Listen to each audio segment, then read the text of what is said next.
Guys, welcome back to another video. This is MathStats and we are back, and this time we are going to be talking about exponential and logarithmic functions. Before I begin, I wanted to give you guys a quick shout out for all the support um, to getting me more subscribers. Thank you guys for sharing the videos, for the views, and I hope that you guys will keep on trusting what I'm giving, because I'm gonna keep on making more videos. Today, December 31st, I wanna tell you guys I hope you had a great year, a great 2022, and I'm hoping that you guys are gonna be safe tonight. If you wanna have some fun, but don't be reckless. And I hope that next year, or at least tomorrow, will be even a better day for most of you. Guys, be safe out there. Be safe out there, and enjoy your life, but know the limits.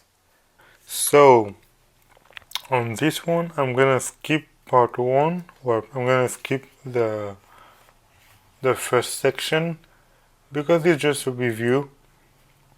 So, the exponential or the logarithmic function begins in the second section. So, I'm gonna go straight to the second section on this time. So guys, don't forget again, take a moment to hit that subscribe button and that notification bell so you can be alert when I post a new video. Of course, you can always donate to my channel in my PayPal and Zelle and Cash App. They are all in the description down below. Without any delay, let's get into it. So we're gonna talk about logarithmic function. Let me say this first.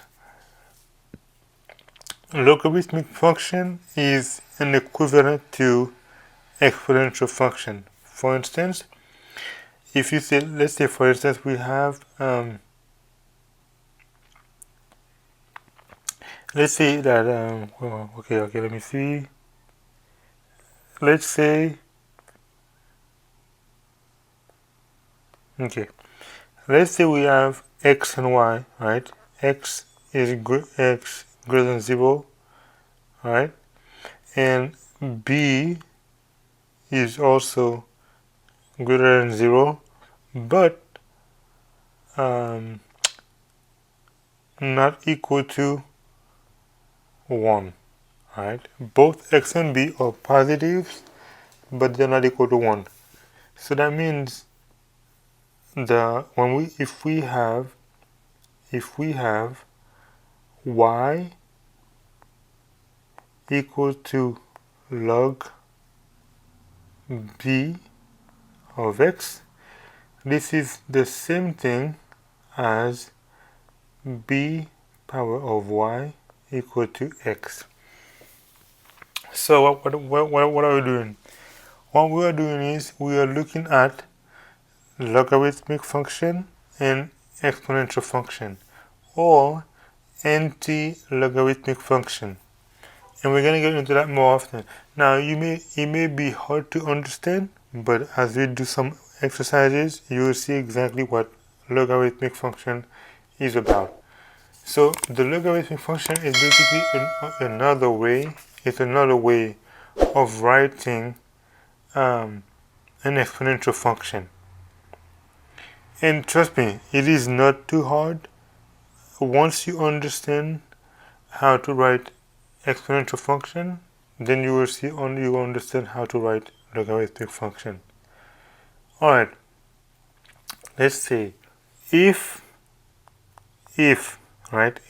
log base b of m equal n, then therefore the anti-logarithm, this one is also pronoun is also exponential form, right? It's the same thing. These are the same thing. Anti-logarithm and exponential form is also the same thing. So they are giving you the log, and they're asking you to calculate the anti-logarithm or the exponential one. That would be basically m equal to b to the power of n. And if its power still doesn't make sense, but you guys will see what I'm talking about very shortly. When we start doing the exercises in the next video, you'll see. Okay, remember I just mentioned that logarithm and exponential functions are basically the same thing but written in different ways, in different forms. Logarithm and exponential and exponential logarithmic functions and exponential functions are the same thing but written in a different way. So that means the properties that we have covered in exponential functions are basically similar in logarithmic function. Okay? So logarithm is an exponent. Don't forget that. Actually, let me put it down. Let me put it down. Logarithm, alright? Logarithm is an exponent. Okay, guys. Logarithm is an exponent. Alright? So the properties that we have learned in exponents, it also applies or they are similar to logarithm. For instance, let's say we remember we had something like a to the power of x times a to the power of y, right? And it's equal to a to the power x plus y. Well, the similar thing for the logarithm is if you have, for instance, log base b of x times y, it equals to log base b of x plus log base b of y. Alright? So the similar thing. Now before I move on, let me mention two things. There are two types of logarithm you are mostly gonna find. It's a log base 10 logarithm and a one called natural logarithm, which is basically log based e, but we don't write it. So in both 10, log base 10, we omit the 10. So if you see something like this, if you see a log of 4, then that means that's a log base 10 of 4. That would be basically a log base 10 of 4. But we don't write it. You do see how we write a, but basically it's a to the power of 1. So because it is already given that it's power of 1, so we omit the 1. So in the same thing for log. If you see a log without any base, then it's a log base 10. Alright? Okay. The same way we talked about exponential or the the product in logarithm is the same way we're going to talk about the quotient property. So what is the quotient property? Remember in exponential function we looked at something as follow. We said a to the power of x over a to the power of y, that would be equal to a to the power of x minus y, right? That's the quotient. Okay, that's the quotient. Well, in logarithm we have the same thing. So Actually, let me put that as the product property,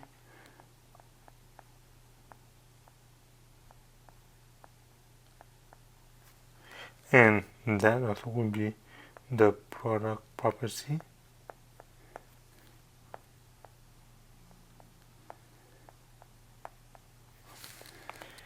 Let me write this thing right here instead. Okay, so quotient property,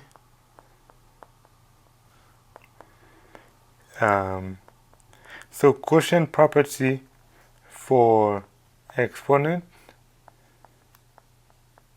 we had a power of x over a power of n, and that would be equal to a power of x minus n.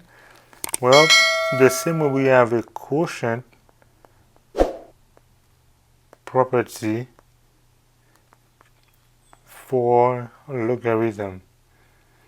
And for the logarithm, we have log base b of x over y, and that would basically equal to log base b of x minus log base b of y. Similar with the exponent, so it's going to be almost the same thing written for the logarithm. And now the only thing that we can talk about that is different. Remember, for the power product or the power property,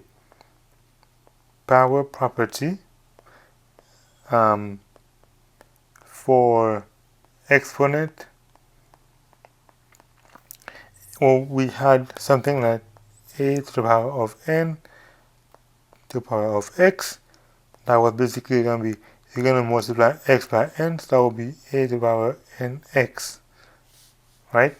That was the power property. Well, in the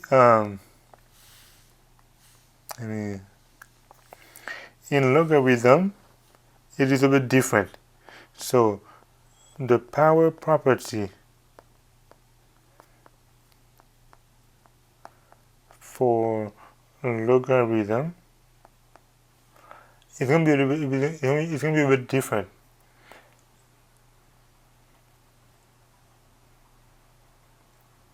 If you have log base b of x to the power of r, or power of r, then what would you do? What you would do is the r would go in front of the log, so it could be r times log base b of x. And that's how it would be actually for the power property.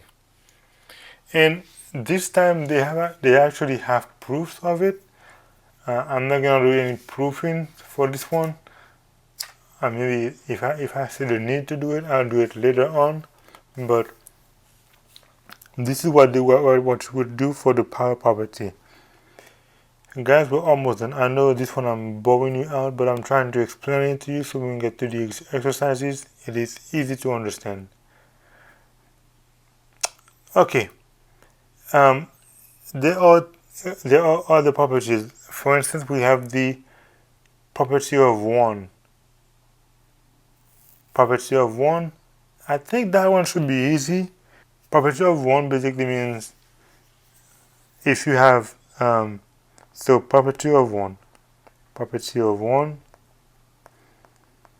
is basically if you have log base b of 1, it would equal to 0. Why would it equal to 0? Well, remember, log base b of x is equal to something. So that would be b to the power of 0 basically equals to 1. So that's why it's log base b of 1 equals to 0. Then we have the inverse property.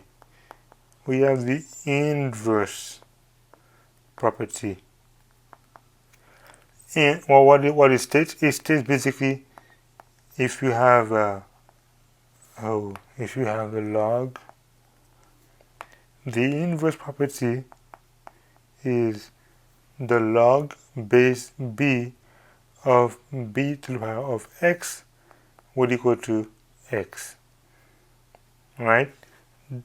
Why? Well, it's because if you have b to the power of x, that's equal to b to the power of x, basically, right? So, and then you add the one-to-one property. One-to-one property, yes, the one-to-one property, we already looked at that before, right? One-to-one property basically states if log b of x equals to log b of y, then x equals y. Okay? And then for the last one, we also have a change of base formula or property.